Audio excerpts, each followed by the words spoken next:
کیا افغانستان میں great game کا چوتھا دور شروع ہو چکا ہے؟ کیا یہ جنگ ہماری ہے یا کسی اور کی؟ کیا پاکستان اور افغانستان کسی بڑی عالمی شطرنج کے مہرے بن رہے ہیں؟ اگر لڑائی پھیلی تو اس کا اصل فائدہ کس ملک کو ہوگا؟ ہم پاکستان اور افغانستان کے تعلقات صرف سرحد جڑپ ہو، مہاجرین اور ٹی ٹی پی تک محدود سمجھ رہے ہیں، لیکن یہ محض مسائل کی بالائی سطح ہے۔ گہرائی میں ایک عالمی اسٹریٹجک گیم جاری ہے جس میں بھارت، چین، روس، قطر، متحدہ امارات اور امریکہ سب کے سب اپنے اپنے مہرے چلا رہے ہیں۔ Do you know that we pay billions of dollars a year to Afghanistan? Do you know that? Afghanistan میں کھیلی جانے والی گریٹ گیم وہ کھیل ہے جس کا پہلا دور 1830 سے 1907 روس اور برطانیہ کی مابین 12 جنوری 1830 کو شروع ہوا، جب لندن نے ہندوستان تک نئے تجارتی راستے قائم کرنے کا حکم دیا۔ برطانیہ کو یہ خوف تھا کہ روس ہندوستان تک پہنچ جائے گا اور روس کو یہ ڈر تھا کہ برطانیہ وسطی ایشیا پر قابض ہو جائے گا۔ یہ جنگ 1907 کے انگلو روسی کنونشن سے باضابطہ طور پر ختم ہوا، لیکن پیچھے چھوڑ گیا تباہ معیشت، خاموشی سیاسی تحریکیں اور لاکھوں بے گناہ ہلاکتیں۔ دوسرا دور 1979 سے 1989 تک سوویت یونین اور امریکہ کے مابین تھا۔ سوویت یونین کا 1989 میں افغانستان پر حملہ گریٹ گیم کی واپسی تھی۔ امریکہ، اسرائیل اور مغربی ممالک نے پاکستان کے ذریعے مجاہدین کو ہتھیار دی اور سوویت یونین کو شکست دی۔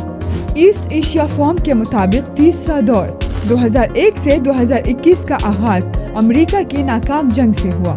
2001 میں امریکہ نے افغانستان پر حملہ کیا اور اسی طرح یہ امریکی تاریخ کی سب سے طویل جنگ بن گئی۔ برطانوی اور روسی سامراج کی طرح امریکہ بھی مایوس ہو کر واپس چلا گیا۔ امریکہ کے شکست اور افغان کی آمد کے ساتھ ہی گریٹ گیم کی چوتھے دور کا آغاز ہو چکا ہے، اور وہ بھی نئے کھلاڑیوں کے ساتھ۔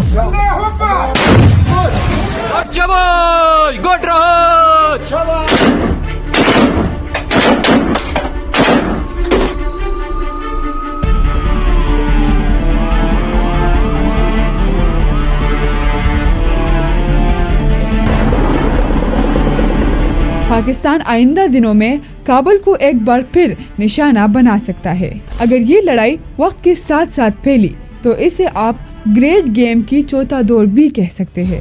1904 میں برطانوی جغرافیہ دان سر ہیلفرڈ میکنڈر نے یہ کہا تھا، جو مشرقی یورپ پر حکومت کرے وہ ہارڈ لینڈ کو کنٹرول کرتا ہے، اور جو ہارڈ لینڈ کو کنٹرول کرے وہ ورلڈ آئی لینڈ کو کنٹرول کرتا ہے، اور جو ورلڈ آئی لینڈ کو کنٹرول کرے وہ دنیا کو کنٹرول کرتا ہے۔ اور یہ جملہ آج 2026 میں بھی اتنا ہی سچ ہے۔ افغانستان اس ہارڈ لینڈ کا دروازہ ہے اور پاکستان اس دروازے کا چوکیدار، لیکن اس دفعہ لڑائی کا آغاز گھر والوں اور چوکیدار کے درمیان ہو رہا ہے، اور شاید دونوں کو علم ہی نہیں کہ دونوں کے ساتھ مستقبل میں کیا ہونے والا ہے۔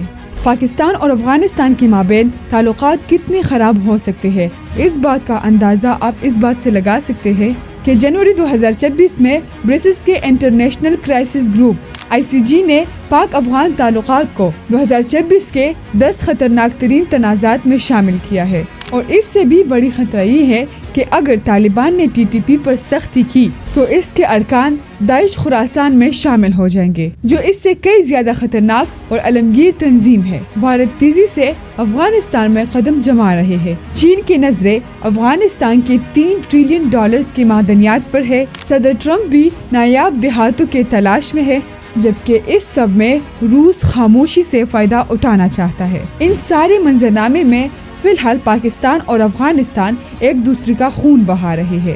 لڑائی کی صورت میں دونوں ممالک کو وقت گزرنے کے ساتھ ساتھ پس پردہ امداد ملتے رہیں گے، عوام مرتے رہیں گے، خطہ بدنامی کا شکار ہوگا، اور ان سب میں دونوں کے سامنے ایک سوال کھڑا ہے: لاشوں کی تجارت کرنی ہے کیا سبزی اور پھلوں کی؟ دوسری ممالک کا کچھ نہیں جانا، اس نے اس گریٹ گیم میں پیسے اور ہتھیار جھونکے ہیں، لیکن خون عام عوام کا بہنا ہے۔